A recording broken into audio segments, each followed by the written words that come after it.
এইচএসসিতে আমরা ক্যালকুলেটর ধরে ধরে ম্যাথ করছি, কিন্তু অ্যাডমিশনে আমাদের ক্যালকুলেটর টাচ করার কোনো সুযোগ নেই, ইঞ্জিনিয়ারিং ইউনিভার্সিটির অ্যাডমিশনগুলো বাদে। কারণ সেখানে আমরা ক্যালকুলেটর ইউজ করতে পারি, কিন্তু অন্যান্য যে ভার্সিটিগুলো আছে ঢাবি, রাবি, চবি, জাবি, এগুলোতে আমরা কী করতে পারি না, ক্যালকুলেটর ইউজ করতে পারি না। সেখানে হ্যান্ড ক্যালকুলেশন করতে হয়। তো এই হ্যান্ড ক্যালকুলেশন আমাদের অনেকেরই অনেক সময় লেগে যায় করতে।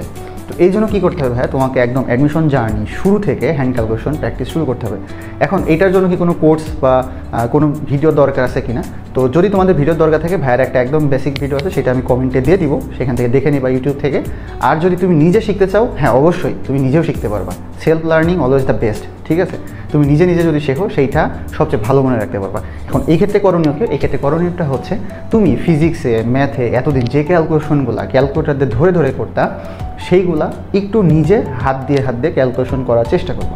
নিজে একটু টাইম দিবা, প্রত্যেক দিন রেগুলারলি। তোমাকে ধরো আধা ঘন্টায় তুমি একটু টাইম নিয়ে বসবা, বসে আগে যে ম্যাথগুলো করতে হয়, স্পেশাল কিছু ফর্মুলা থাকে না, ফিজিক্সে অনেকগুলো ফর্মুলা, ভ্যালু বসায় যে ম্যাথগুলো আমরা করতাম, ম্যাথেও থাকে যেগুলো, তো এইগুলো সেম তোমাকে এখন জাস্ট কী করতে হবে, নিজে নিজে হাত দিয়ে একটু চেষ্টা করতে হবে।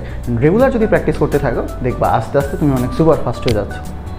তো এইভাবে নিজেকে ঝালিয়ে নিতে পারবা এবং দেখবা একসময় তুমি অনেক ফাস্ট হয়ে গেছো, অ্যান্ড অ্যাডমিশনেও এই জিনিসটা তোমার অনেক কাজে লাগবে।